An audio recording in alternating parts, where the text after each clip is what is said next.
Okay, well, welcome everybody. Very happy to have Laurent Freidel here to talk to us about relative locality of quantum spacetime and many other things, I guess, from dinner yesterday. Well, hello everybody. It's a pleasure to be here and to give a talk in the philosophy department. I've never done that. The work I'm going to talk about is an ongoing reflection that started for me 6 years ago.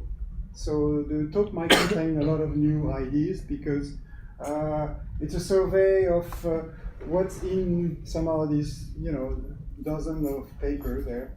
And I have to thank my collaborator for that. So there's a first version of the idea that was originated in collaboration with Lise Molin, Giovanni Emilio Camelia, and Jerzy Kowalski-Glickman.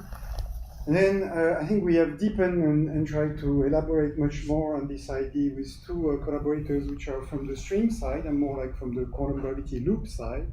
And then we pair together to give a fuller and deeper expression, I think, of the idea with Rob Lee and George Milik, and I'm going to focus maybe today more on that. Although, I want to walk you through the genesis of the idea. What is it about? Before I do that, let me start with a little bit of history. The history of space.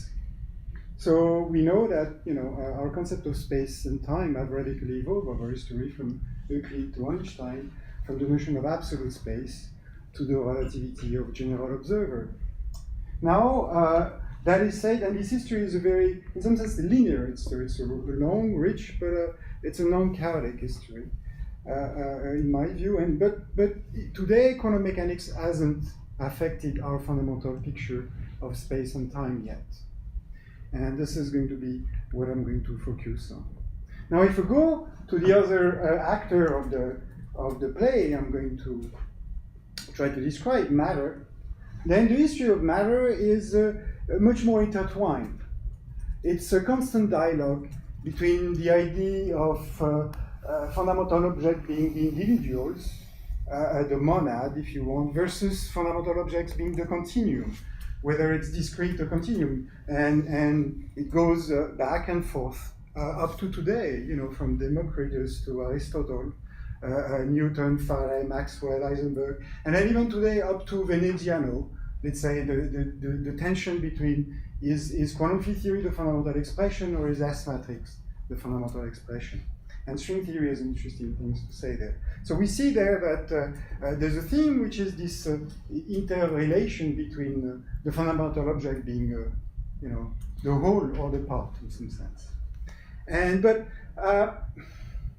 again, up to today, and we are very elaborated in our understanding of quantum matter. Quantum matter hasn't affected our fundamental picture of what space and time is. So these two histories, as much as they borrow from each other, and the essential actors are a bit in both, haven't talked to each other in a fundamental manner. So this is what I want to focus on. Our concept of space and time have radically evolved over history. A concept of matter too. These developments haven't fundamentally affected our fundamental picture of space and time yet. What I want to focus on is the question of whether there is a notion that generalizes space and time that organically includes quantum mechanics in its fabric. So in order to try to describe what I think it should be, I have to first go back to what we have learned and go back to quantum gravity. What have we learned in the past 20, 30 years, in my view, developing quantum gravity model. And then try to argue that, in fact, no matter how elaborate these models are, we do have to go beyond this.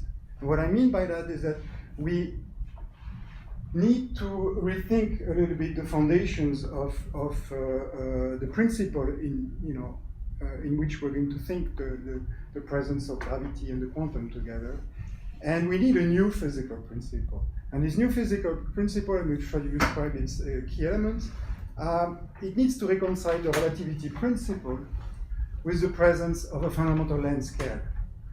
And say like that, it sharpens and makes the tension between the two very, very elementary. So now I'm going to describe, what I think is a formulation of this new principle, which is the principle of relative locality. And then I describe a little bit how this, the genesis of that idea, and what is it related to, what questions it's related to, and how it's related to the geometry of quantum mechanics, and describe its modern expression, which we call the, Born geometry, but also related to an old idea of Max Born there. And I'm going to describe the notion of Born geometry, which is the geometry of quantum mechanics, and it's related to a recent development, which is called generalized geometry. Okay, and then, so there's really three concepts that I'm going to try to introduce here: relative locality, Born geometry, and then modular space, which is, for me, the fundamental example, like the Euclidean space of quantum space-time. So for me, it's a fundamental example of a quantum space that exhibits this relative locality principle. And I just mentioned that, in fact, this is very much related to trying to understand the geometry of string theory, especially T-duality. So, if you're working in quantum gravity, a fair question that you get asked often is, why should we care about putting gravity in the quantum? Is it something that we lead to any visible phenomena? And in my view, I do care for the reason exactly that, yes, I do believe that it will lead to physical phenomena, because I do not expect quantum gravity to be a simple fix, a small order corrections to our picture of the world. It's for me a fundamental revolution in the way we organize the world and in the type of observer we're going to reveal. So, in my view, quantum gravity is going to be much more than just effective field theory. So now, if that's the case, how do we reveal that? How can I convince you that this is really the case? And in order to convince you, I need to go back a little bit again into history, into my visions of what are the key elements of breakthroughs in physics. So quantum gravity is the new picture of quantum gravity that's going to emerge, hopefully soon, is a need of a fundamental breakthrough. So let's go back to what are the key elements of breakthroughs in my view. I think there are two. The first key element of breakthrough is the fact that in a breakthrough, invisible phenomena becomes visible. So there's always in a breakthrough a notion of a lower description of physics, and then a higher description of physics is revealed. And the lower description of physics is always understood as a singular limit of the higher one, of the one which is more elaborate. And a singular limit is a completely mathematically consistent description of the world, which cannot reveal certain observable. And an example I like very much is the difference, let's say, between a Laurent fluid. A fluid which is a Laurent is a fluid that has no viscosity. And you can study that, and it's perfectly nice, and it's very complicated to understand the dynamics of a Laurent fluid. Or you can study viscous fluid. And you could say the air, it's a viscous fluid, but the viscosity is epsilon, it's very, very small, so why not map it as an Laurent fluid? And to some extent, it's a good approximation, except that there are certain things that cannot happen in an Laurent fluid. In an Laurent fluid, plane can't fly. So if you see a bird in the sky, you don't need, a very precise apparatus that measures that. Is that there's a fundamental difference between viscosity being epsilon or viscosity being 0. Okay? And this is invisible. So if you believe that the world is Eulerian, you cannot imagine plane flying. Another famous example that I like is the geometric versus wave optic. So when Freidel presented, he was an engineer, and there was a concours of Académie des Sciences. He presented his project that optics should be wave mechanics, and Poisson was the main chair of the room, and he thought that this idea was totally ridiculous. And in order to prove that it was ridiculous, he said, well, it's totally ridiculous because if you believe your idea, there will be a central bright spot behind any dark disk. And that's obviously wrong. Of course, Arago, what happens is that Arago went and did the experiment and saw the central bright spot. And then, Poisson had to change his mind and give the prize to Freidel. Okay? So in geometrical optic, if you put a dark disk, it's dark behind. It's impossible to see a bright spot. Okay, the modern ones, my favorite one would be Aharonov-Bohm phases, and then anti-particle gravity waves. So anytime we have this phenomenon. So one thing we have to keep in mind is, and this phenomenon is visible is because we have a picture of the world that all the belief system that cannot reveal certain entity. And the question today is, what is it? What is the next invisible to be revealed? Okay, what invisibles are we not seeing? Not because they're not seeable, but because we can't think about that. Okay, and in what sense today's physics is a singular limit? Okay, so here I think a point which is very important to me is the fact that in order to reveal new invisibles, we need conceptual clarity. That is, we need the good philosophy, and that's why I'm really, passionate about being here. I don't think, we need more technical tools. As a theoretical physics today, I have at my disposal more bells and whistles that I can master and that was ever present in the history of mankind.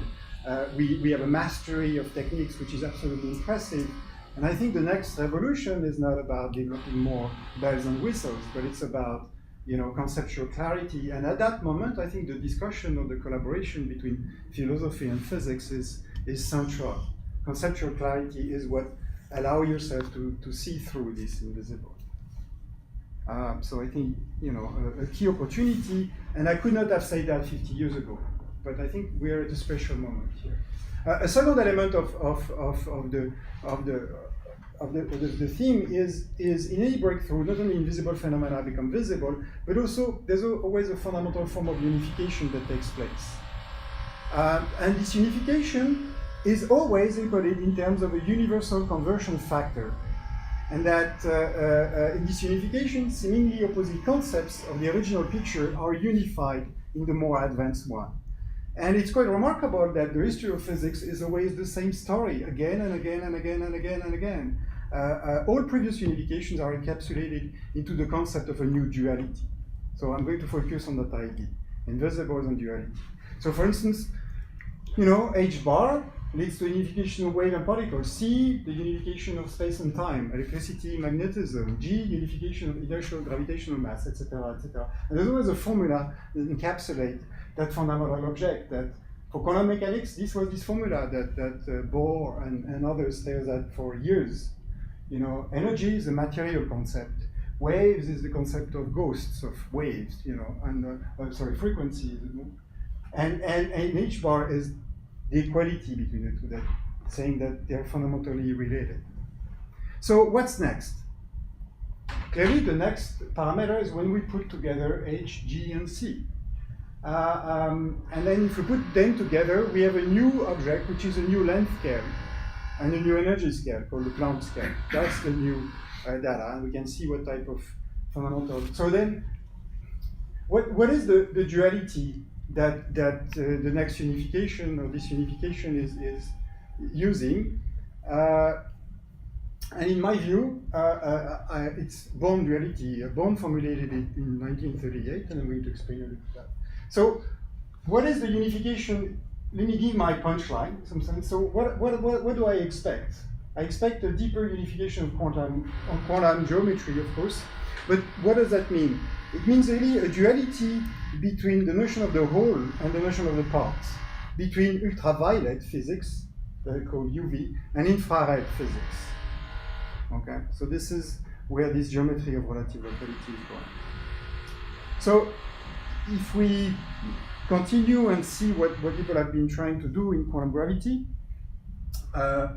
there are like 4 different approaches that people are trying to do. Either you try to quantize directly gravity, and we know it doesn't work, it's not normalizable. Nevertheless, there are people today who are still trying to develop the idea of asymptotic safety. There exist non-trivial fixed points.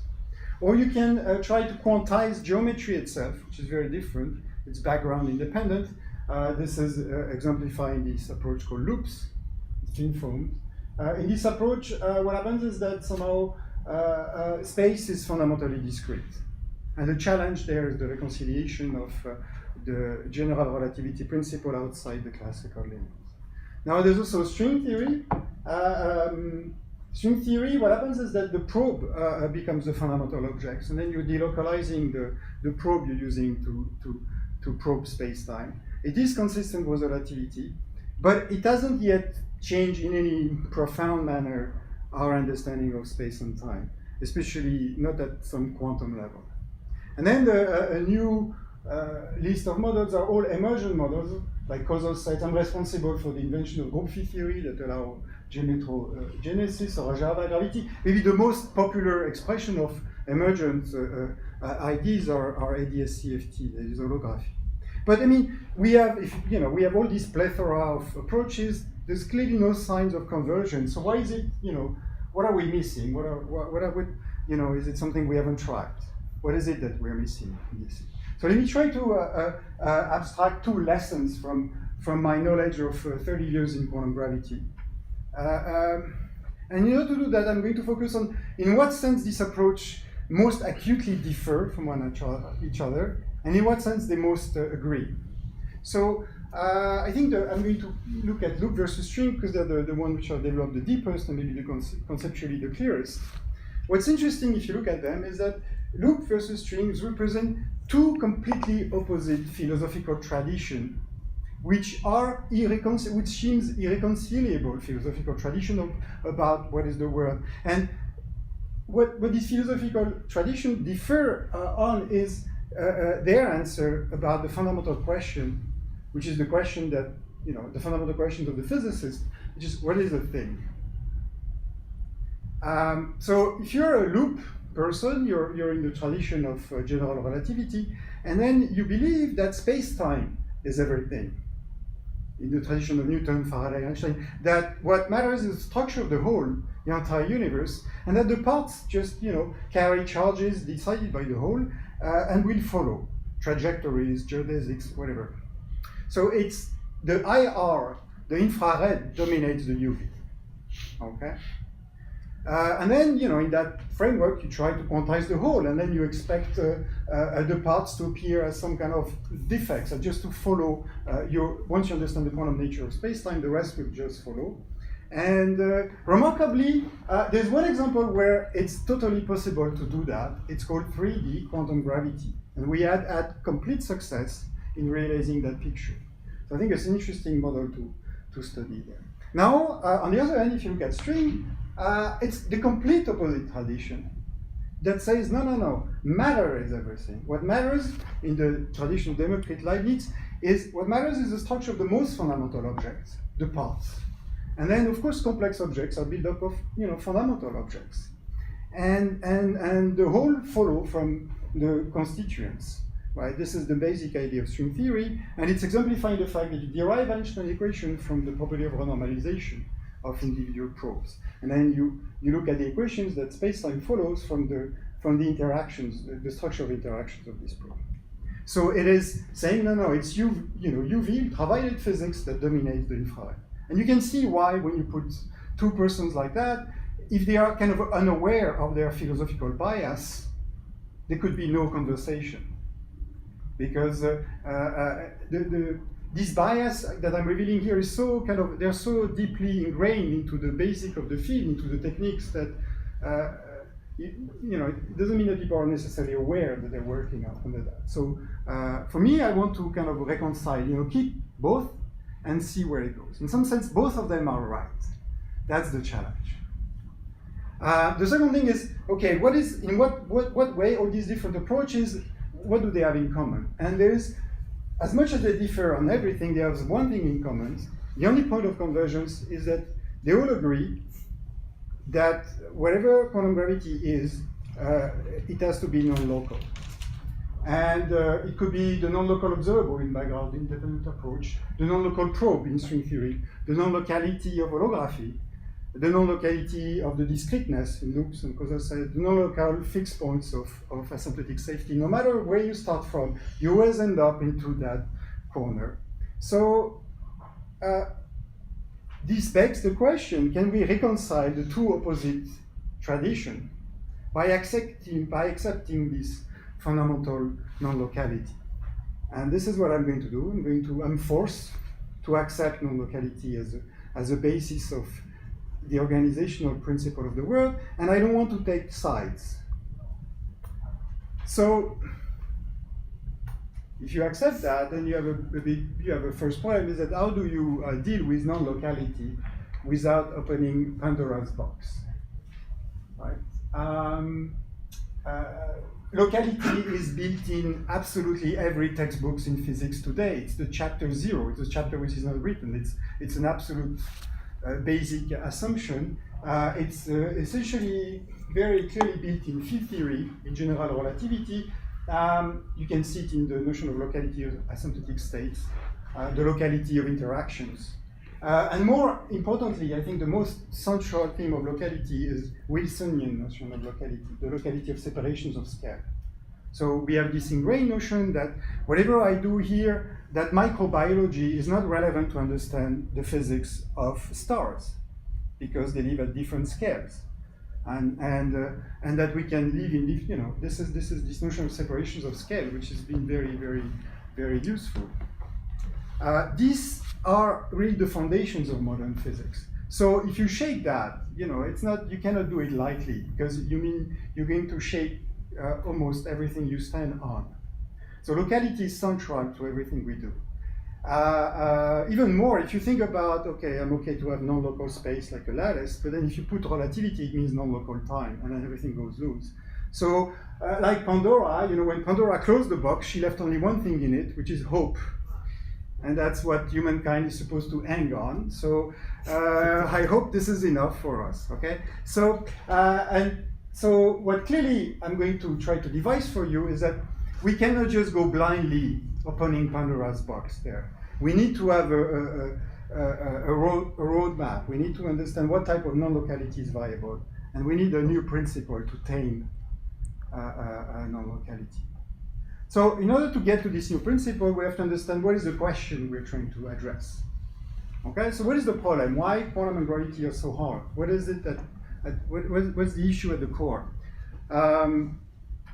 So you learn that the gravity is non-normalizable, which is true, but it's a technical issue, which is an issue about a particular formulation of gravity. So that's not particularly useful. Now another one, which is kind of more useful, is they say, well, the clash is because if you try to probe Planck scale space-time, you will form a black hole and this region will become invisible. So essentially, this is the analog to the statement which was made at the origin of quantum mechanics, that trajectory do not exist. They do not exist, if they are not observable, they do not exist. Here, the same thing, space-time isn't observable below a certain scale, so in some sense it doesn't exist. But then, what does? What is really observable? So instead of these two clashes, I'm going to go back to things which I think are much more precise and crisp and important, which are these two ideas of bond duality and doubly special relativity. So the first clash is in my view the most sharp formulation of the clash between quantum and gravity, which was made by Max Born. Max Born realized that quantum mechanics allow arbitrary changes of basis in Hilbert space or in state space. And in particular, it allows to exchange position with momentum. It's just a change of basis. And physics is totally independent of that. It's like a change of observer. Now, on the other hand, gravity curves space, but it insists that momentum space has to be flat. And there's an obvious tension between the two, which is that if you believe in gravity, you cannot believe into the bond duality. And if you believe in the bond duality, then you have to break the axioms of gravity. So this is the thing you want to resolve, according to Max Born. Does that mean that in curved space, it's hard to find a Hilbert space and switch from one Hilbert space to another? No, I'm saying that in curved space, by definition of curved space, the momentum space, the notion of the space of velocity, has to be linear space. And we're going to see that's very important. This is the notion of locality. It's a classical statement. And these two statements are in frontal conflict. Another statement which is in conflict is the fact that if we have H and G non-zero, there exists a fundamental length scale, which is the Planck scale. But then we also know that in relativity, boosted observer, observe different scales. So there's no possibility to have any invariant notion of a length scale. So there's a conflict between the presence of a fundamental length scale and the relativity principle. So the main challenge, what is, in my view, the main challenge of quantum gravity, after thinking for 20 years about it, is trying to answer these two questions. Can we reconcile the Born duality principle with general relativity? Is it possible to allow somehow momentum space to be curved? And we're going to see what it means. And can we reconcile the relativity principle with the presence of a fundamental length scale? So by your momentum space, can I just naively take it to be the space of observers on a Lorentzian manifold? The space of time-like in some velocities? sense, yeah. It's because that should be hyperbolic. Yeah, space. Yeah. We're going to go more. It's just the phase space of P. I'm going to describe a little bit more what I mean by phase space. The space of initial data of individual probes. Yeah, this is the space in which quantum mechanics is formulated. Yes. Whereas a general relativity is formulated in configuration space. Right. I guess my point is that if I naively take the bundle of time-like unit vectors over a Lorentzian manifold, that isn't generically. Yeah, I mean, there's a natural linear structure apart from the mass shell condition, which is just the tangent velocity. That's and I hope to come back to that. And in fact, it's tied up with the notion of locality. So we that's part of one of the points is to the realization that somehow the linearity of momentum space and locality are one and the same concept. Okay. So you can either say things interact at a point, or momentum space is linear and momenta adds, and this is exactly the same statement. But we'll go there. Yeah, hopefully.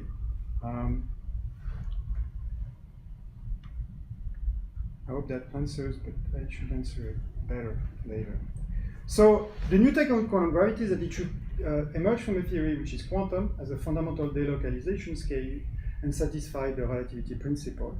And as a guiding principle for consistency, we also require a built-in notion of duality between infrared and ultraviolet, which is this Born duality. So how do we go about that? The basic idea behind relative locality is that the way you define, you have to think about localization, and the way you define how you localize objects around you are defined by certain processes that you use. So you have to think about the space of processes that really allow you to label space-time points, and then ask yourself by what magic somehow these collections of processes, which might be different, agree on the space-time description. Okay, and then once you look like that, there's clear that there's a certain geometrical magic that is happening that makes these processes all agree on the same space-time, and it's very to see what it would take to just change that. So it's very easy to see that in a more general context, there's no reason that locality, for locality to be an absolute notion. So this is this idea of relative locality. So relative locality is essentially taken as this organizational feature. I'm going to say this is not yet a full theory. It's more like a set of questions, or a fundamental new sets of questions that opens new door. So let me try to explain a little bit more what I mean by that. So first, let's say, what is absolute locality? Absolute locality is the hypothesis which is made today in physics that the concept of space-time itself is independent of the nature of the probe used. It doesn't matter the mass of the probe, doesn't matter the shape of the wave function. It is a universal notion. That is, the x that we use in field theory, in phi of x, doesn't depend on the field or the process. Okay, this is absolute locality. Once you know what x is, you can define the field. Now, relative locality is, on the contrary, exploring the idea that space-time is a notion that might depend on the quantum nature of the probe used. For instance, it might depend on its energy number or any other quantum number that it carries. If we think a little bit about it, this notion of absolute space is really a notion which is adapted to probes, which are classical and local. So particle-like classical probe. This is where the notion of visual space-time comes. So therefore, what we have to understand is what is the proper notion of, so talking with Nick yesterday, we're going to try call it home space. So the home space is the X in phi of X, the thing that unify these collections of processes. So what is the proper notion of home space, the X in phi of X, which is adapted to quantum and non-local probe? This is the question of relative locality. So what is again, the proper notion of home space that we can think of it as label space adapted to quantum non-local probe. If you just simply use Heisenberg uncertainty relation, but also if you simply demand that the equivalence principle hold in a quantum mechanical setting, what you necessarily have is that home space at least needs to be somehow relative to energy momentum in phase space. So that you have to kind of think about home space not just as space-time itself, but you have put it into a bigger realm, which we call phase space, which is a phase space. And then, which I'm going to describe in the next slides. Another idea behind the geometry of locality is the idea of proximity. If you think about it, there's really two completely different ways of being local, okay, of being in proximity. So either you're in proximity in space, okay, and that's usually the notion of distance, but you could also be in proximity like an EPR pair. You could be in proximity in state. You could be in the same state at the other end of the universe and still be in the same way. In the French language, we have a statement about being in love, and we say la proximité amoureuse. So it's a word it's an expression. It doesn't exist in English. An expression that said that you're close in love space, and that closeness precedes the other notion of locality in some sense, right? So here, not going there, but I want to understand relative locality is a notion where I want to understand the notion of proximity, where I can be close in real space, but also close in energy or in state space. Okay. So what is the home space of quantum non-local probes? And in the original implementation of relative locality, we propose to start from the fundamental description of the world as an interaction networks of, let's say, individual particles. So we all are individual particles, we all have our clocks, and then we all have a record of the world, and we interact. And then, the world as a whole emerged from, these consistent records that we share. And then we showed that, in fact, the geometry that really individual objects have access to is really the geometry of momentum space. It's the metric in momentum space, it's a connection in momentum space. There's no space. They only have access to change in energy. That's what individual probes have access to. They don't know where they are, but they know how things change. And from this notion, you can reconstruct this metric, and you can understand the notion of connection through the interactions of particles. And then you can prove that if the interaction space, the connection that governs the interaction, if the interactions are linear in momentum space, then in fact, along this immense network of interactions, you can construct some kind of flat curvature notion, which means that if you ask a collection of processes to tell me where they ended up, they would agree with another collection of processes where they ended up, and they would tell me where we are labeling that point by the same label. Okay, if we start with one label. But if you just allow now momentum space geometry to have a little bit of curvature or to have a little bit of nonlinearity, this is no longer being the point. And it means that now locality, so this is the first model of a notion of locality, which is really relative to the state or the history that the processes you're using to measure. Okay? And more recently, what we have been doing is trying to extend that model a bit more into the quantum realm, and replacing the fundamental particle probe by the string probe, and trying to derive what is the home space for string. So before going into the technical description of the geometry of relativity, it's always good to go back and look at the sky to get some inspiration. So if you look at the sky today, what do you see? These are the all sky survey maps in different frequency, infrared, microwave, X-ray, gamma ray. There's about a dozen of them in different frequencies. The most famous is this one. This is Planck satellite data that looks at the surface of last scattering, and this is where we get all the details about the Big Bang. And here you also have the plane here, which is the galactic plane, but you subtract it, it's really like a nearby effect, but the rest is really total information. So here, what's interesting is that there's a complete distinction between the story we hold about the universe and what we see. So what is the story? The story is that there's one universe, and we look at it. Okay, what do we see? Well, we see different maps if we look in different colors. We also see correlations among these different maps. Okay, but we don't really see one object. Okay, the fact that we interpret these images as being one object is really the bias. And if I go to my friends and I say, "Can you tell me, are there really slight difference between these things at different energy?" They're like, "Laurent, this is my bias. This is how I even calibrate the map." Right? So you have to understand, I'm sure you're very well aware as philosopher, that when somebody does an experiment, he's only going to reveal what he believes. Okay? The idea that the experiment reveals the world as it is not true. You need to have a philosophical prior to see something. Okay? So here, it's an illustration of that.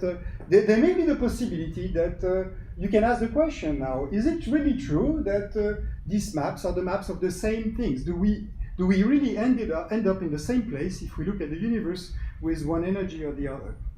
That's a typical relative locality question, which is not possible before. Another place where at least it's not speculative, it's people who do relative locality in the lab. It's people that try to localize where electrons are in a quantum crystal. And there, it's absolutely remarkable what they do. I don't have the time to describe, but essentially, what you prove is that in the same region of space, you can have different eigenstates of different, of energy, which are either order or disorder. So the electron is at different places depending on how you look. The mechanism behind that would be the same as the mechanism behind that, is that when we look at the world and we say it's unique, we make a fundamental assumption about the world. We assume it's classical. What does it mean? Assuming that the world is classical is assuming that all the observable of the world commute with each other. In quantum mechanics, you can make one measurement and make another measurement, and these two do not commute. If these two measurements do not commute, if the localization of one energy is not the same as the localization of different energy, you're not going to end up in the same place. The universe is,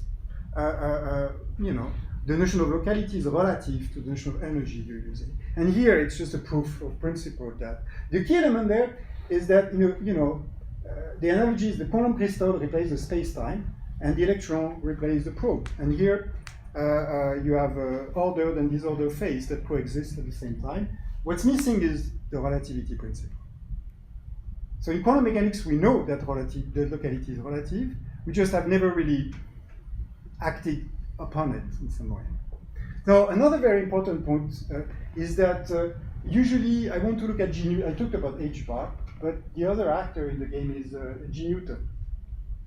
Okay, and usually G Newton is viewed as a coupling constant. I don't want. That's not going to be my take. For me, G Newton is not a coupling constant. Fundamentally, I mean, it is effectively, but fundamentally, what it is? It is a universal conversion factor. Why am I saying that? Because of the equivalence principle. The full expression of the equivalence principle is to say that no matter what is the structure, the conversion factor that you get between energy, and G Newton is a ratio of a length over an energy. Okay? So it's inverse of G Newton is a tension. Okay, and a tension allows you to transport distance into energy. And I'm going to treat G Newton as that. And the equivalence principle is essentially telling me that this is a universal conversion factor. Okay, so this is my understanding of the equivalence principle. It's going to be built in the formalism. Okay, so this, if you believe that, it means that once you understand that G Newton can be understood as a universal conversion factor, a universal inverse tension, conversion factor between space-time and energy momentum quantity, this leads to the notion of observer-dependent spacetimes and observer-dependent, spacetimes on energy momentum, and their unification into a geometrical realm, which is the relativistic phase space of individual probes. So here I'm going to use the fact that Ohm space is phase space. So what's phase space? The phase space is the geometrical space that expresses the sets of possible initial data of relativistic particle. It's given by position and momentum operator. I'm going to ignore the Hamiltonian constraints. And these two, the key feature of phase space is encoded into the fact that these are complementary variables. They do not commute. Okay, they are opposite to each other in that sense. One maximally delocalizes the other. So to unify space-time with energy, we need a fundamental length scale and a fundamental energy scale. And this is exactly what h bar and g Newton are providing to us. Okay, h bar being the product and g Newton being the ratio. So now, if we want to do geometry, we have to kind of classicalize the quantum mechanical structure, and it's very well known that the commutator, the expressions of the complementary principle, is encoded into a symplectic structure, a two-form on phase space. Okay, so here I'm entering the more technical part of the talk for a little while, so just bear with me.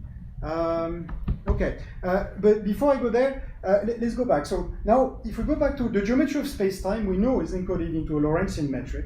And this Lorentzian metric, what is the property of the Lorentzian metric? It's, in addition to the notion of distance, it's defining for you a notion of causality, a causal structure. And the causal structure is very important because it allows you to differentiate time with space.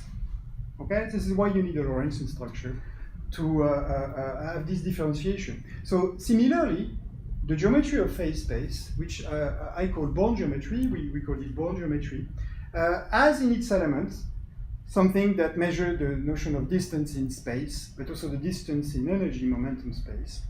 And in an extra structure, which is essentially a notion of causality, a generalization of the notion of causality that allow you to distinguish momentum space likeness versus space likeness. Okay? So if you think that what we're unifying in GR is space and time, here we're unifying space-time and energy momentum. Okay? So we need to still have some object that governs the two. Okay, so in a phase space, there's some directions which are space-time-like and some directions which are energy momentum-like. This is what I want. And now instead of treating them as completely separately, as we do in classical physics they are not unified. You want to have a geometrical principle that put them together. Now, Sorry. Yes. Is what you're saying at the moment, should we be thinking of it as classical? Or Yes. because you had H bar on the previous slide. Yeah, I'm okay. You have to think about classical, but I'm going to use something that you can go a long way about quantum mechanics, understanding the geometry of quantum mechanics as a Kähler space. That is a phase space with a symplectic structure and a complex structure, for instance. So here I'm abstracting that. I'm looking at the classical geometry of quantum mechanics. So is your Born geometry in fact Kähler? I didn't want to go there, but it's going to be because it contains quantum and more. It contains. So what does it contain? Yes. So an ancient geometry, it's a manifold with a metric, a Lorentzian metric. We already saw that, and then some laws that governs how it moves. Okay. So what is a Born geometry? Born geometry is a phase space. Because it's a phase space, it carries a symplectic structure, which is the commutation relation. It also carries two types of metric. The first metric is what you would call the Kähler metric, the metric that measures distance in state space. This is well known. I'm going to explain that a bit more. But it carries another metric, which we revealed and discovered, which we call the locality metric. So let's go back. So H is the Kähler metric. H is going to be H is the Kähler metric. So, the symplectic structure is the commutator. Okay, it's antisymmetric, and now I call it the generalized metric. Okay, it encodes the distance in state space. Okay, it's something that contains dq square and dp square, and of course, because they don't have the same dimension, I need a conversion factor, which is here g Newton. Okay, so this is the fact that we can measure distance between states, and if you measure distance between coherent states, you're going to get exactly that metric. Okay, so this is the metric that people use to measure informations in quantum systems. But here we're using it as a real metric. Okay, so at low energy, essentially when GE is very small in front of, delta Q, for let's say individual object, this metric reduces to, you can forget about the fact that the geometry depends on space, on momentum space, and it reduces to the usual metric, dq squared. Okay, so in relative locality, you're saying, oh, what is the usual Einstein metric? It's just the full metric, but where the motion on P is invisible. Why? Why is it invisible? Because the gravitational tension is huge. To reveal it, you will have to go to very, very high energy for individual objects. In the same way that how do you reveal absolute time? Well, absolute time, it's just that the velocity of speed is very, very high. Here, if you put numbers, it's interesting. The inverse tension, if you want to kind of open up the nature of quantum space-time, for individual objects, you will need to put a tension of 10 to the 17 kilogram per angstrom, the interatomic distance. So it tells you, this is the statement gravity is weak. Okay, which means here it's saying, oh, even if there is some non-trivial geometry in p-space, I'm safe ignoring it. In the same way that for our world, we are safe ignoring that time is relative. Okay, so now what is the last object? It's the locality metric. And the locality metric encodes the distinction of what you call space-time versus what you call energy momentum. And it is a symmetric pairing, dp dq. Essentially, it means that if you look at the object where Q is, or P is constant, so if you look at the world at fixed energy, this metric is null. So it looks like you're describing space as somehow a null direction in phase space. Okay? And then quantum mechanics, because of the Born duality, quantum mechanics alone cannot distinguish space from momenta. So we need an extra geometrical structure that does. And this is what this object is, and this is really the new object in town. But before, for people who know the geometric quantization or geometric quantum mechanics, this is quite standard. Now, okay, what have we achieved? So, sorry, question. So are you, so if we're really doing QM, then everything looks like CPN, right? We're really doing quantum mechanics, and everything looks like CPN. But I'm looking at the phase space of individual probes. Yes. Yes. So these things can have curvature that exactly. is quite arbitrary. Yes. But usually we look at the world not in CPN, we look at it in X. We think that we talk to each other only in space-time here. And we ignore, we trace out, in fact, every other information, which is the energy of your voice or whatever. Right? So we live in a world which this other direction is going to be like a fiber structure. It's completely traced out. This is absolute locality. Absolute locality is saying that it doesn't matter what matters where you stand on this locality slice. It doesn't matter where you are there. There's no geometry here. And this is what we're going back to. There's geometry in this vertical direction. So, but to understand what has happened here, let's go back to, let's fall back to what is really geometry about. Here I'm trying to propose a new geometry. What is geometry about? I've never seen that in textbooks, so this is my understanding, my version of geometry. It's very elementary, but I think it captures something I hope that you appreciate or you like. So for me, a geometry is composed of 4 different separate structures. To have a geometry, first you need to have a set of points, M. Okay, the things where things are going to be placed. The second data you need is a manifold structure or a differentiable structure. So, for instance, if I take a torus or a 2-dimensional plane, there's 2 natural manifold structure I can put on it. One is I can decide this object is dimension 2. I can move in X and in Y. Or I can do something a bit more funny on the torus, which is I can say, no, there's only this manifold, this plane is only 1-dimensional. I'm going to move in the direction X plus alpha Y, and alpha is irrational. If I do that, this manifold is 1-dimensional, and every point is in this manifold. So the same plane can be 1-dimensional or 2-dimensional. It depends on the differential structure. What is the differential structure about? It's about the notion of flow. Where can you move? What flow is allowed into it. So a manifold needs a notion of flow. Technically, it's called a Lie bracket. The notion of vector fields. Where can you move? Okay, usually it's forgotten, this aspect, but mathematicians know that, of course. The differential structure. That encodes, for instance, the same sets of points could be 1, 2, 3, 4, 5 dimensional, it doesn't matter.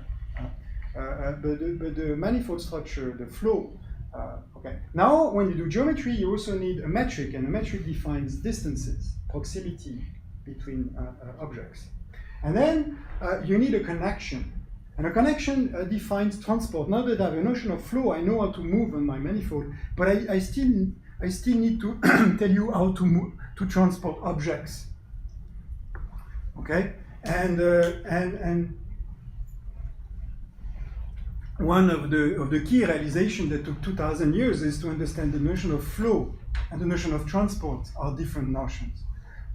So this is what a geometry is. You know, M, the points, the bracket, which is the flow, the metric, and the connection, the transport. Okay. Sorry, could you explain what's the difference between motion and transport?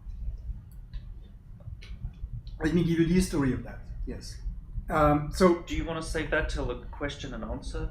Is that okay? okay. Can you ask that question? Yeah. I think that's so. But there'll be partly an answer here. So if we look at history in Euclidean geometry, all structure, the four structures are kinematical, and their motion equals transport. There's no difference. Okay. So what is the first discovery of Lobachevsky? The notion of non-Euclidean geometry, and then Riemann. In non-Euclidean geometry, all structures are kinematical, but motion differ, in the case of Lobachevsky, homogeneously from transport. There's a curvature. That's the notion of curvature. And in Riemann, this is an inhomogeneous difference. So this is the notion of curvature is the distinction between motion and transport. Now, in Einstein geometry, points and motions like these two structures are totally kinematical. They are God-given. You go with it. You don't question it. But these two objects now becomes a dynamical entity. That distance and transport are local and dynamical. This is the first. This is the biggest revolution. Now, in bone geometry, the one I just described, which is the expression of relative locality, all four structures are dynamical. So the key idea is that these two objects, which are kinematical objects in relativity, now are also part of the dynamics. And this is the full classical expression of the relativity principle. So I can't really prove that to you, but the idea is, what does it mean? It means that essentially this new data, P, omega, and eta, that is the phase space with the symplectic structure and the locality metric, allow you to decide what you mean by space-time, what do you mean by space, like what do you mean by the space of Q. So it allows you to define a projection, which is now dynamically determined by the field. And these data allow you to define what you mean by space and what you mean by transport. And so in that projection that I'm not going to describe, I could talk about it a bit more in the questions, space-time is viewed as a slice of P. Like the space of Q is viewed as the space where you ignore the geometry of P. Here it's more subtle because P has a geometry and you're using this fiber to do this projection.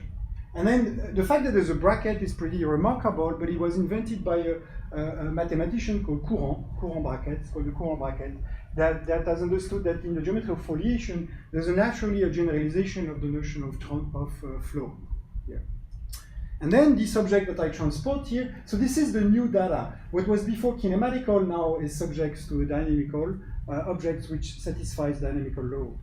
And these objects now become the Kähler, what was the Kähler metric, equip this object with a natural space-time metric. I know this is a lot to take, there's a lot of idea, but that's what's your dynamics? Oh, let's talk about that in the questions.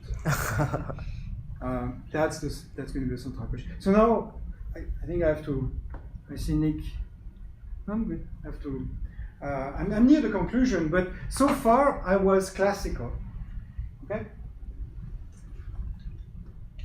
And we're saying that here we have constructed a geometry that expresses fully the relativity principle.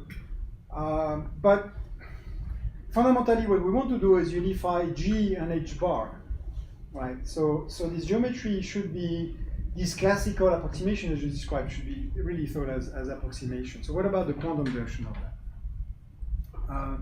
So now, at the quantum level, what's the difference? At the quantum level is that you cannot just think of this phase space as a symplectic space.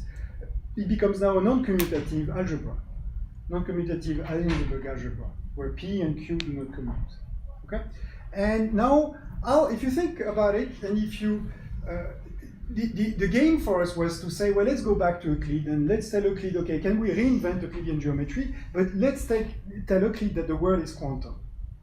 So therefore, the question is, what is geometry in a quantum world? Okay, and the rule of the game is that you cannot use pre-classical notion.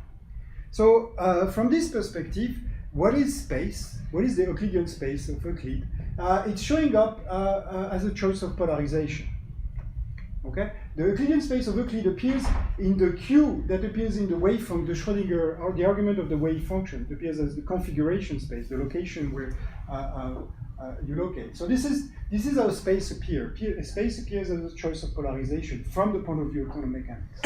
And similarly, in Lorentzian spacetime, the space-time appears as a field label. We already called that room space, which is built in the definition of the field. And usually it's so built in that somehow you cannot define what you mean by a field if you don't know what the space is. Okay? Here we want to reverse the logic. So as we have seen, we can understand the idea of relative locality as a choice of polarization. This is the key idea.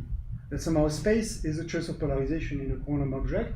That is, this projection from phase space to space, let's think of it as a choice of polarization. This is the new data. Once we think of space as being equal to a choice of polarization, we can open up and have a completely new definition of space. So why do we need space at all in quantum field theory? Okay, which is the way in which we really use space. So we need space to define the notion of causality. Okay, so where the space, the structure space-time enters, structure space-time enters in quantum field theory when we try to define what we mean by the present moment. In quantum field theory, the present moment is a slice of space-time that corresponds to a set of operations that I can do with my fields, which commute with each other. Okay, so the key feature of space that we use in quantum field theory is the fact that objects at space-like separate points commute. Okay, so what we simply did in that paper, quantum modular space, is to reverse the logic. Is to say, instead of using space as the place where it commutes, let's define space as the place where things commute. That is, let's define, and we call it modular space, as the maximal sets of commuting operations that one can perform inside a phase space. Now, if you do that definition, there's a general theorem of Gelf and Nermak that tells you that these sets of operations are going to be labeled by a manifold, a compact manifold, and this is going to be your modular space. So we are seeing that space is, in our view, from the quantum, a slice of a quantum algebra where everything looks commutative. It's very simple to state it, but it's very profound. It changes, because now I don't need to have a pre-existing notion of space. So in that way, modular space are fundamentally quantum. When I say organically in the beginning, it's what I mean. I don't, it's not that I have to fight quantum to define space, it's that I need quantum to define space. And a modular space has a built-in landscape, in fact. So the principle of relativity is also built in. And now you can think of usual space as a very singular limit of modular space when you squish that commutative algebra in a very contrived manner to fit your classical world. And let me give you a simple example of that. I mean, we're just starting to explore this geometry of the modular space. We're back 3,000 years ago. We are with Euclid again, right? This is where we are today in my understanding of quantum space. I'm barely understanding right now what is flat quantum Euclidean, space. Okay, and so let's do the exercise for the simplest algebra we know, which is the Heisenberg algebra. Okay, and then we look for flat space. So what do we mean by that? We're just looking at the space that forms a subgroup. So we look at the algebra it's called the algebra of Weil operators, the one that form just translation of subgroup. And then you can ask, so we play the definition we have. We say, okay, let's look at commutative subgroups of the Heisenberg group. Okay, these are our notion of space. And what do we find? These groups are generated by modular observables. And we use something absolutely magical about quantum mechanics. Very true, but very how do you say, counterintuitive, is the fact that a quantum algebra possesses more commutative direction than a classical Poisson algebra. Which means that if we think of classical space as the sets of possible commutative subalgebra, there is possible Lagrangian system, then we know that the Lagrangian system looks like Q. But at the quantum level, we're looking at non-commutative algebra, and there are many, many non-commutative directions that have absolutely no classical analog. And this is exactly what Aharonov used to discover the Aharonov-Bohm phases. He used the fact that the quantum world is filled with quantum observables that have no classical analog. And you can check, it's a little piece of algebra, that if you take exponential IPQ, an exponential IP, I pi Q and I pi P with the right factor, they do commute, which is absolutely impossible because at the classical level, you cannot have a Poisson commutation of P and Q. Okay, and then it means that it means that I can devise a modular space which has twice the dimension of usual space. It is compact. The space direction and the momentum needs to have inverse radius, like in T-duality. But otherwise, it's commutative. And it satisfies the uncertainty relation in a very strange manner. What I'm saying is that inside a cell of area h bar, you can specify P and Q exactly. But what you don't know is which cell you're in. That's how you satisfy. So it seems very counterintuitive because you learn that you cannot specify P and Q exactly. That's not true. It's true in that manner. Now, what is usual space? Usual space is when you take this cell and you squash it. You decide that the size of momentum space is tiny. It's given by the Planck scale, let's say. And then you squash these cells as a unit area, and you take the limit.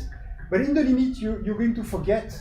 You're going to get a line. So in the limit, you're going to forget that you had a plane, that you had phases that could be attached to it. So it's a very singular limit. In the limit, you cannot see the structure of this modular space. Okay, and that's my last slide here. So I've told you there's an analog of quantum Euclidean space, which is called modular space, that now is on the table, and we have to study it. Is there a physical system where this notion of space and space-time is realized? And the answer is yes. In string theory, it is. In order to really understand that, you have to appreciate that in string theory, okay, there's another layer of complexification to the notion of space, is that there's really two different spaces that people have confused as the same for many, many years. One is target space. That is, the string is a map from a two-dimensional object to target space. It's the big X. And then, remarkably, you would like to describe the string phenomena as a collection of field, phi, living on Ohm space, little x. And Ohm space, P, is not the same as target space. Okay, so the space of field that describes the string is not the same as the target space of the string. And this mistake, it's in every textbook. Every textbook assumes that these two are true, and this is why, in my view, nobody has really been able to understand the geometry of string theory. Once you relax that, and because in relative locality, I don't know what space is. You have a set of techniques to devise you what is, if you give me a probe, I can construct what is the space it lives in, really, the space it collectively probe. And in string theory, generically, these two spaces have different dimension, they have different topology, they are absolutely not the same.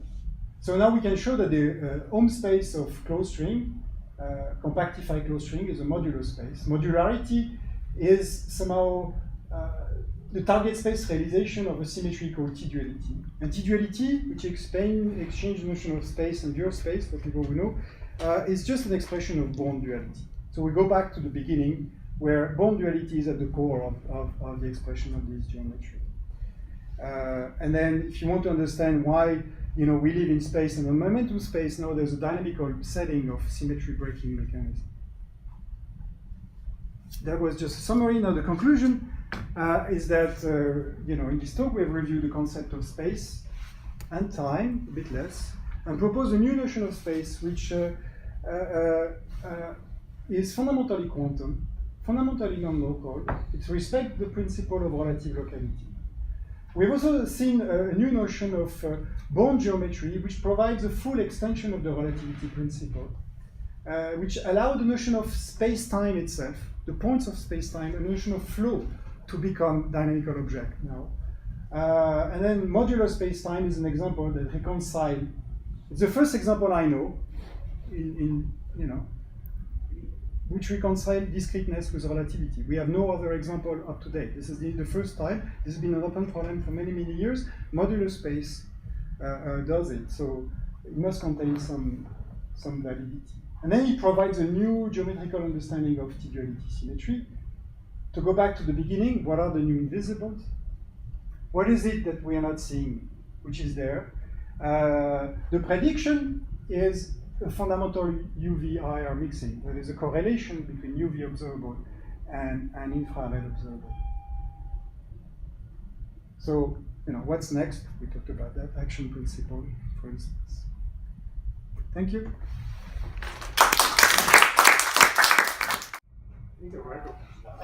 Technical question, clarification question first. So when you wrote down the general relativistic spacetime at some point, you described it as four objects. So we had manifold, leaf bracket, metric, and then a convection. But usually in GR, we just write that we can prove there exists a unique connection which is compatible with the given metric. And I'm just not sure what is the purpose of writing space as a set of four objects. Like, I don't see the additional gain of separating connection. Okay. Yeah. No, I'm doing that first because philosophically it's important to distinguish the two features of geometry. Geometry allows you. Should I turn off the? No, they need to turn their mic off.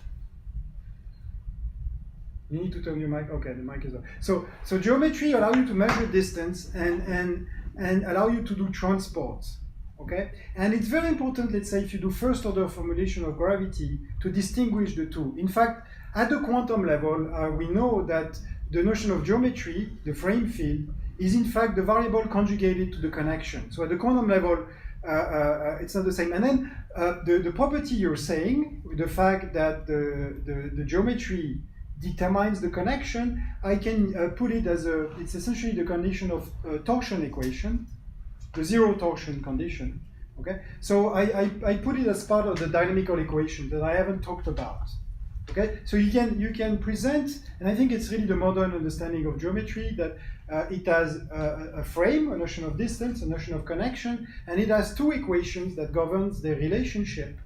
And one is a zero torsion condition, and the other one is a curvature condition. And the torsion couples to spin. So in the case if you have fermions, what you were saying is no longer true, for instance. And then, in fact, there's another picture, which was the one that Einstein developed at the end of his life, which is called téléparallèle, where he tried to reverse the role of it. He's trying to say geometry is about flat connection. Why flat? Because he wants to transport, what is the basic things we transport? We transport our clocks and rulers. I can measure space here. You can measure space in Geneva. But, how do we, at some point I need to send my information to you and measure it. So in order for that, I need to have a preferred connection that I'm going to use. Does that answer? So I'm doing that because in canonical quantum gravity, it's very important to understand that these two notions now are conjugate to each other, and you cannot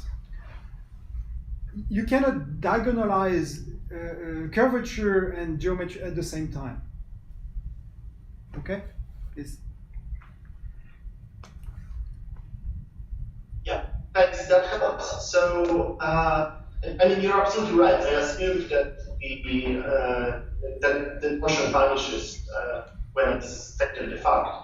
So should I understand it as a statement that when I have the generalized space, the modular space, I could have in some parts of the phase space. I could also vary things like whether the torsion vanishes or not. Teleparallel, if I understand the question, they were. These things are in the same phase space.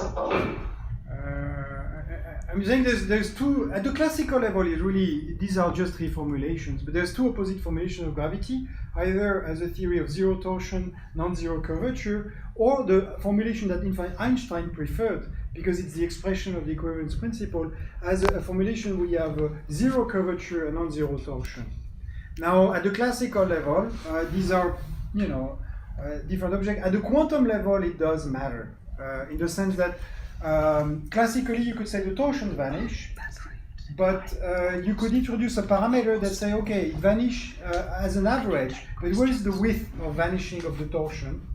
And in quantum gravity, we call that parameter the inertia parameter, and it turned out that this parameter is related to the area spectra, for instance, at the quantum level. So, classically, I think these are very academic discussions. They have a virtue of giving you different picture of space-time. So as a gymnastics, as an intellectual gymnastics, it's very useful. If you hold the belief that space-time is purely metrical, it's kind of good to spend 1 week thinking about, no, it's the exact opposite. It's purely torsion-full in some sense.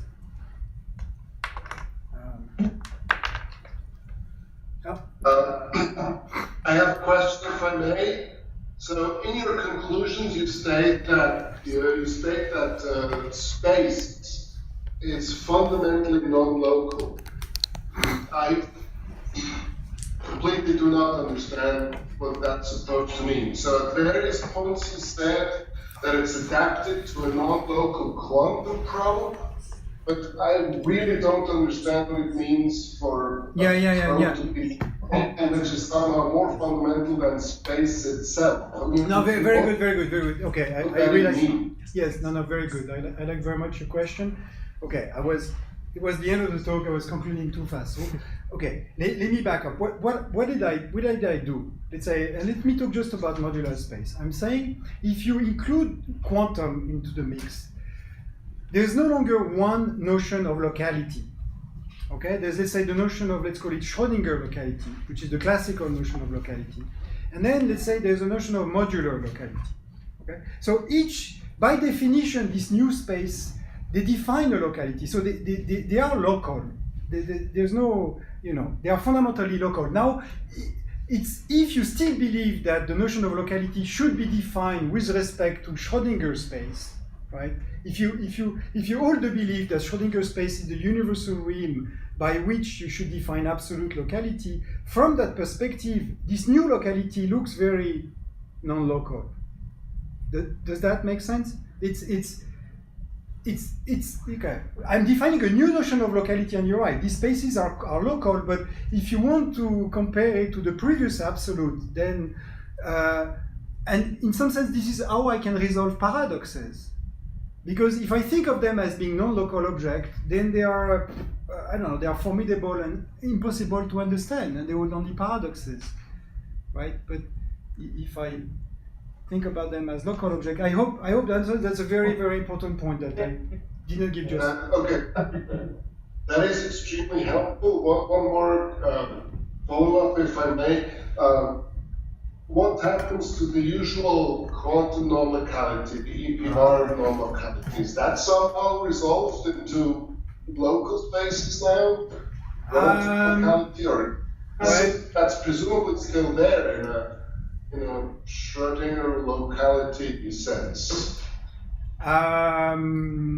Okay, I did not talk about that here. I took a perspective, but this is where it's going. So here, to give you the history, it's funny how the history, I started from quantum gravity, now I'm doing string, but then what you're asking me is a question about foundations of quantum mechanics.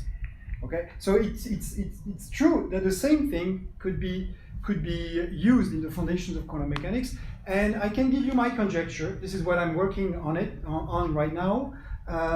This is how I view, and this is where I think these spaces are going to be relevant. So the premise is that what I'm saying is that if you try to solve quantum gravity, you have to say something about foundations of quantum mechanics of the nature you're saying. Now it's about locality. I talked about the EPR pair. Okay, so the EPR pair are in some sense, very close to each other, right? The elements of the EPR pair are very close. But if you measure the locality with respect to Schrödinger space, they're very far apart. So if you push that thing, you have two options. Either you believe in quantum mechanics, and when I believe in quantum mechanics, my friends, which are mostly people from quantum information, tells me, oh, you're a many-world person.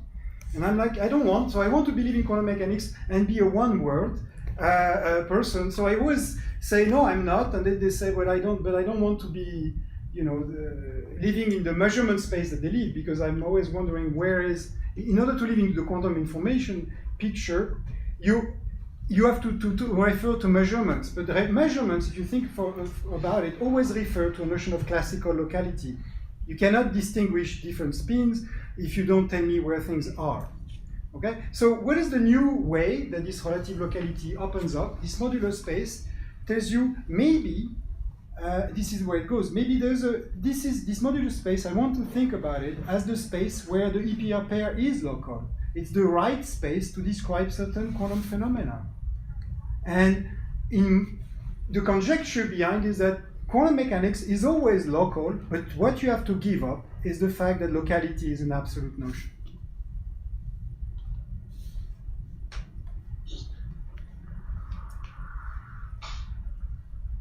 Okay. I think we're done, Nick, on that end. Okay. Some questions from here. There was a question I shelved earlier. Tabled. I think I'm fine. Okay. Did I answer? I think you did. Thank you. Okay. Tom. So I won't ask about dynamics because you didn't present that, but I was just interested in the transition from there seemed to be a classical to quantum transition going on between the classical born geometry you described and then the transition to a Heisenberg algebra. So can we just understand that is taking observables, classical observables, smooth functions on phase space, and promoting them to quantum observables in the usual way? Mm-hmm. Okay, so where you Laurent is nodding, by the way. So where you define modular space as the maximal set of commutative operations that one can perform inside phase space, that's finding maximal sets of those promoted observables. Is that so? What I should say that functions on modular space are maximal observables. Yes. So I agree with you, but just precise the language. Okay. Yes. So in what sense are modular spaces fundamentally quantum? I just didn't understand that transition. Because they are defined by the quantum. So if I don't have a quantum theory, I cannot define them. Instead of, if I say, a quantum algebra of observable is non-commutative algebra, then I'm saying the functions on modular space, the phi of x, are defined as the space, consistent space of maximally commuting observable. Mm-hmm. But that sounds kind of classical. No, well, it's in some sense trying to define classical from the quantum instead of, usually the picture is that we assume that the quantum world exists and then the classical world exists independently. And then we project the quantum world onto the classical.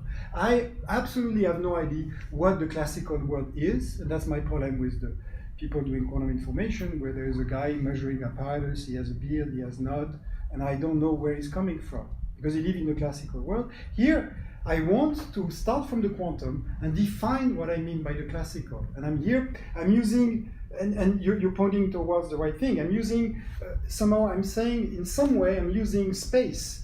space is the ultimate classicalization basis. This is, if there's no space, the world is fundamentally quantum. The thing that makes space, so understanding what space is at the core of understanding this transition classical quantum, and I'm saying space is a choice of basis, but a consistent one. That's what I'm saying. Once you say that, it is defined as a quantum object. You can study its geometry. So, I mean, just to take a really simple example, if we have a Schrodinger representation, then we find that there's this maximal class of commuting observables that correspond to the position observable. That's the thought here, that we're just doing Yes, this exactly. in a So we started from that. case. We're saying, usually we start from space exists, Q exists, and people say then the wave function is a function of Q. I'm just saying, what is the property of Q? Is that it forms a maximally commuting algebra. I can diagonalize Q and I know where things are. And instead of taking that as the result of the theorem, I'm just taking that as a starting point. And what we found is that if you take that as a starting point, you almost never end up in a Schrodinger space. That is, most bases, even in the simplest realm, are never Schrodinger-like. Okay?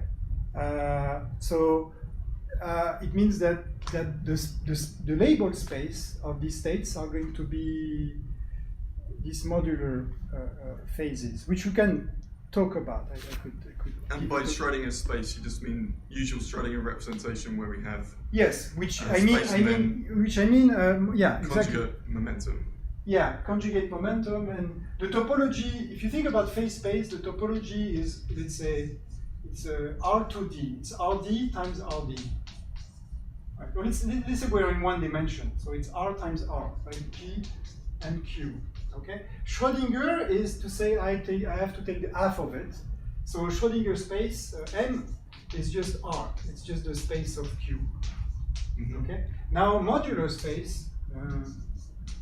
They call it modular. It's S1 times S1. Okay. It's two angles. It's essentially P modulo 2 pi and Q modulo 2 pi. Let's say they commute. Okay. And it has not the same dimension, not the same topology. It's compact. It's like it's a completely different space. Okay. So I think behind quantum mechanics there's this belief that there's only one way to represent the PQ algebra. That's definitely not true. It's true at some level that every representation is unitarily equivalent to every other, but that's content-free, right? The geometry of what matters is really what is the geometry of the spectra of the operators you're diagonalizing, and it's a very elementary phenomena that people missed. For some reason, everybody keeps using the Schrodinger representation. Why? Because they were thinking that space, the classical space, precedes quantum mechanics. Right? If you believe that, then it's very natural. But if you believe, like me, the converse, that quantum mechanics precedes classical, then you have to define it. It took me, it's a long mathematical winding road to just define what you mean by the Q. Okay, and here I can tell you this is the theorem. The Q is that's the space of Q. It's modular space, and most of the time it's not. It's not Schrodinger. Schrodinger is these things where you have to take that space and make it. You can think of that space as any radius r, and this one radius 1 over r in the unit, Planck unit I'm using, and then you have to take r to infinity. And then completely forget that it's two-dimensional and shrink one circle. And it's obviously a singular limit, which, and of course, if any time we have a description of physics that lives in that singular limit, this extra dimension is no longer accessible, and there's no way to jump back. Okay, so Thanks, that's very helpful.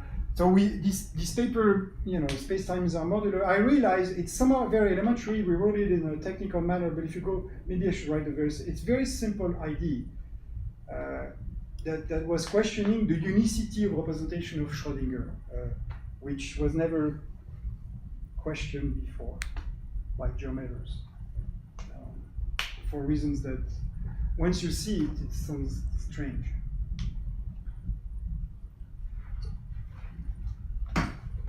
So my question is very colored by reading the relative locality paper and the construction that goes on there. Yeah. So it may not be totally applicable because I don't quite understand how the things go.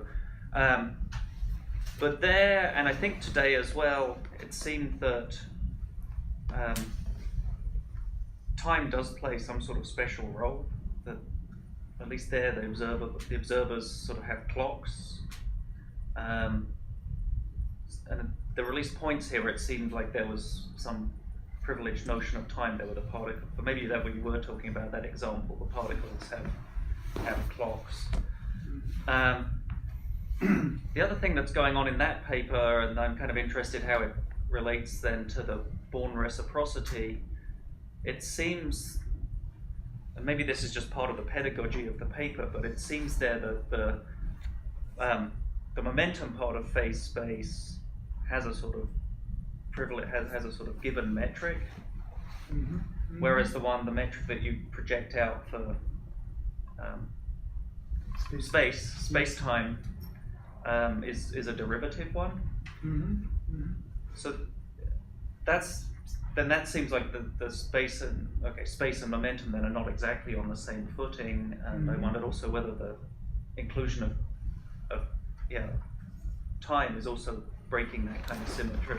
Okay, so there are lots. There are lots of questions in your question. Let's put aside time for a moment. I think time is definitely the crux. Now, I agree that if you read the papers we have written, I hold the consistent picture. It's still, when I say it's not a full theory, is that it's patchworks of ideas, and it's clear that this idea that space-time could be viewed as a network of relationships of individual probes. So here, in the paper you're mentioning, we're taking very particular individual probes. We're taking relativistic particles, individual relative. Because if you define, let's go back to the original tension. When people say everything is space-time, and then the probes are following space-time, then you have to have a starting point, which is space-time. When you say everything is probed, you have to tell me what is your probe and define space-time. So there's always a circularity in this argument, is that you're always assuming something that you want to discover, right? That's the challenge. So this is the limitation of let's say, the first paper, is that we say, okay, let's take, it's more as an exercise, let's take the opposite point of view. Instead of thinking that space-time is fundamental, let's really think about, let's not change the probe, but let's really think about how really individual particles see the world and how do they reconstruct.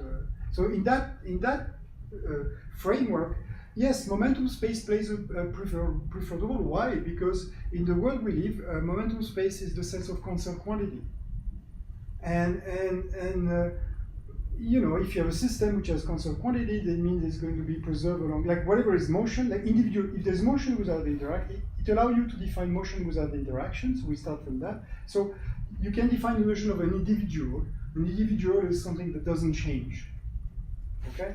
But it does have, you're right, it does have a record of time, which is some of the relativistic constraints, the mass shell constraints. And then does that answer? We start from that complete opposite picture in which momentum space plays a key role. Then in the second part of the talk, or later, what I was trying to do is to say, how can I break the circularity of that argument? So the circularity of the argument is that on one hand, if you're Einsteinian, you say, no, the key thing is X. Okay? But then if I'm a particle physicist, I'm saying, no, the key thing is P. I mean, when you open a book of particle physics, nobody talks about X anymore. Yeah? It's all about P.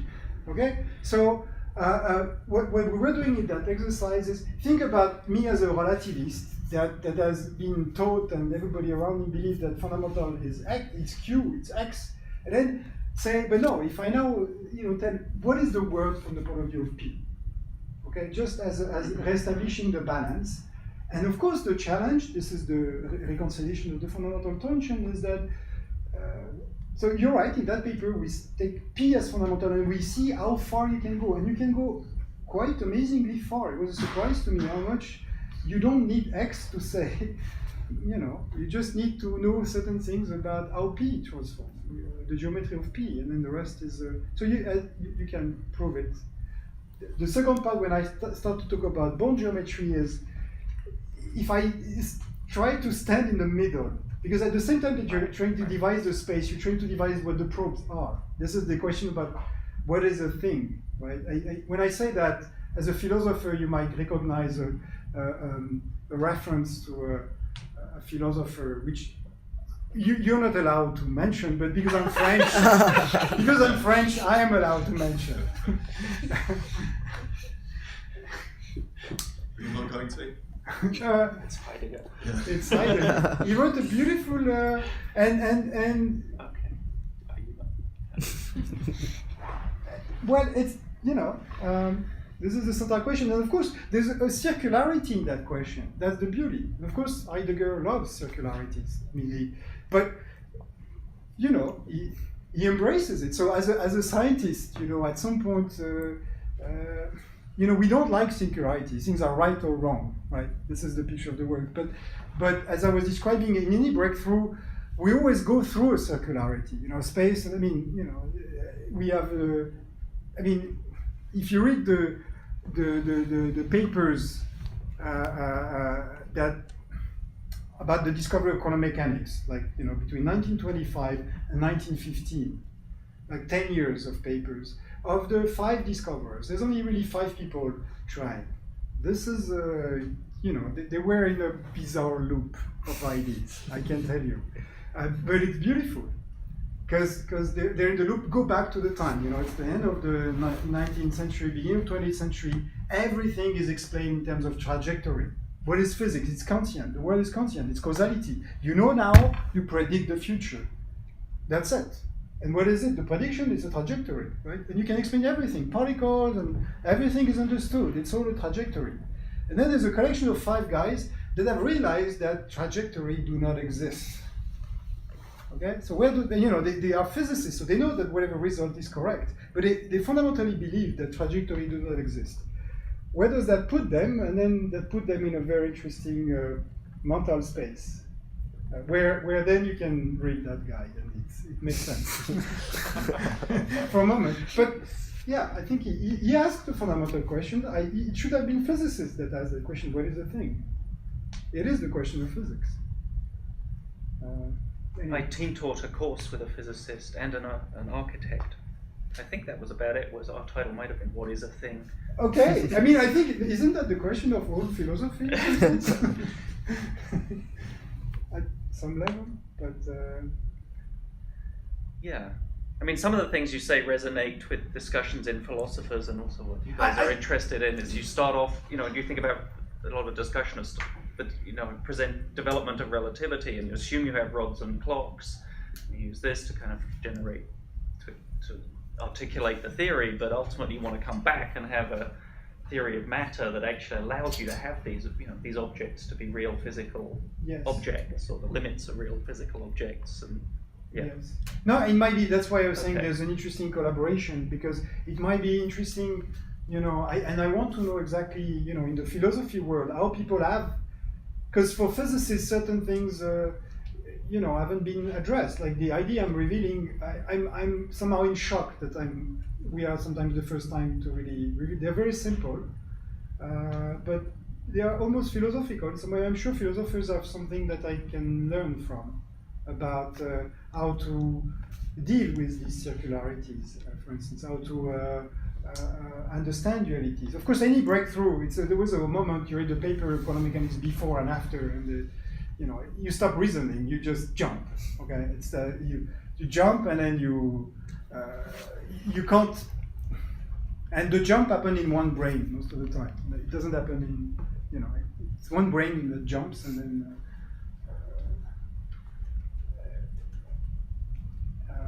But I would be interested to understand how philosophers have understand these questions and what they have done with it. What is the history? I'm sure it's not a. really completing the circle is then to put people back into it, and minds, right?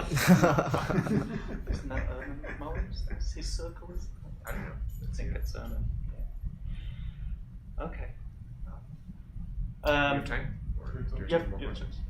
Or are we done? Do you have a question? I do have a question. Oh, Okay, yeah. go for it, Nick. So, so you define this quantum Lagrangian submanifold, Yes. right? You have this definition. So, is your definition just it's a maximally commuting? Star. It's a algebra. star.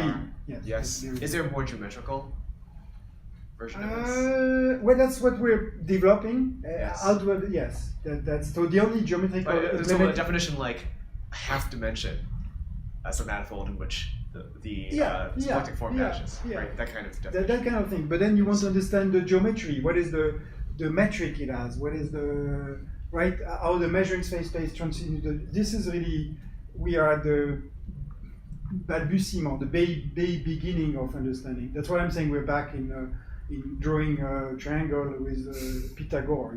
That's where we're back. That's Right. how much I know. And now I have to take that, go back to Lobachevsky again. I mean, I think in my view, it's like we're not going to go through quantum gravity by just pushing it with what we have. We have to go back to the foundation, really understand space in that manner, develop the geometrical elements. And I gave some. I'm not claiming this is the end or that. And I'm not claiming I'm going to be the only one developing that. There's this, and then we have to go back. One interesting intersection on history is a whole subject in mathematics called generalized geometry, which does, in my view, intersect what I'm looking. Another very fruitful line of is Cohn's idea about non-commutative geometry, which intersects, except that Cohn's missed the point. Geometry is commutative. That's the point. Phase space is non-commutative. He's right, and you should formulate everything in that sense. But the key thing we add is that space is commutative. Now, to go back to your question, the question is, what is time? But I have a question for you, in fact. Okay, that's my next slide. Good. So we had this discussion yesterday. I'm struggled because I want to talk about a new notion of space, but I'm always trapping myself because there's a name already that exists for space, and this name precludes what I was saying. It precludes the ability for me to distinguish target space from label space.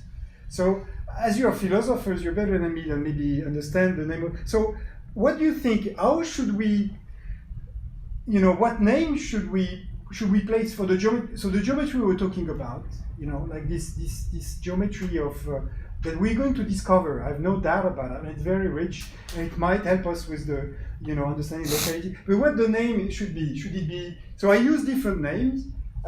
Phase space. I like to use source space, but other people don't like because it's by opposition by target. There's the target and there's the source, the target of the string and the source of the field.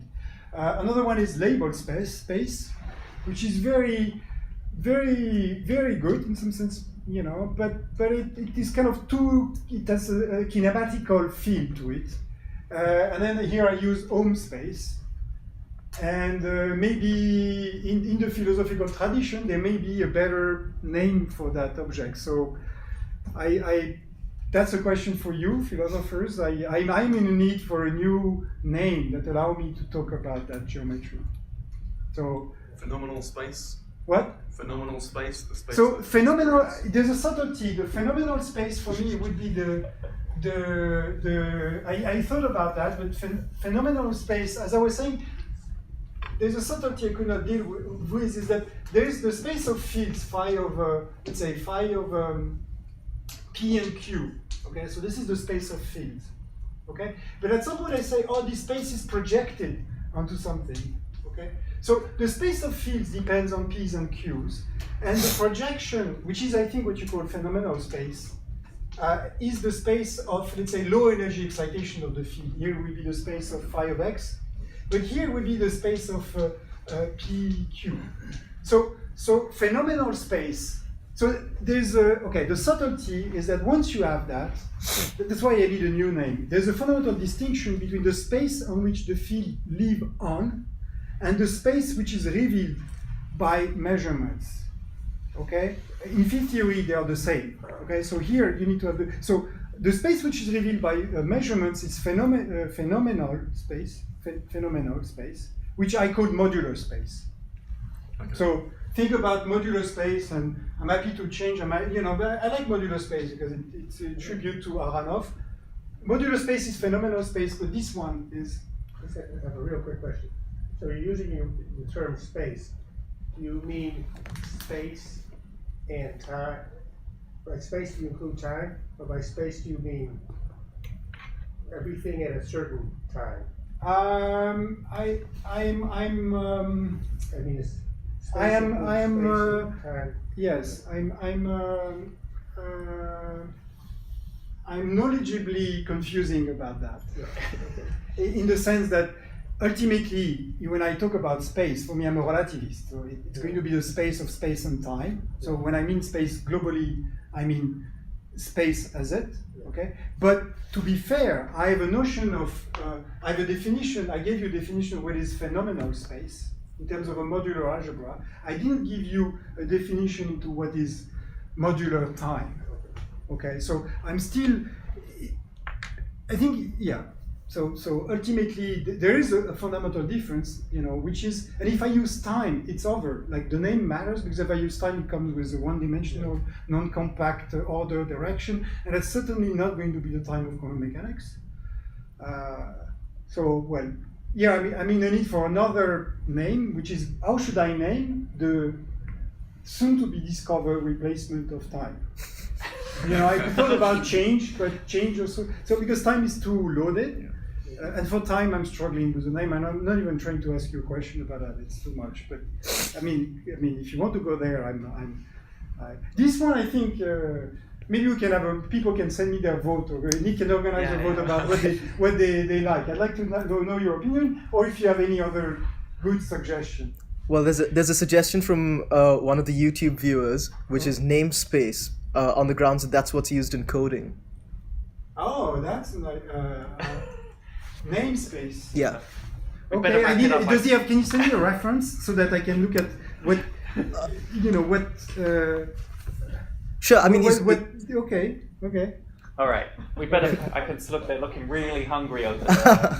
It's like 8 o'clock at night. Oh yeah, thank you for staying. So let's say thanks to a speaker again one more time. Thank you.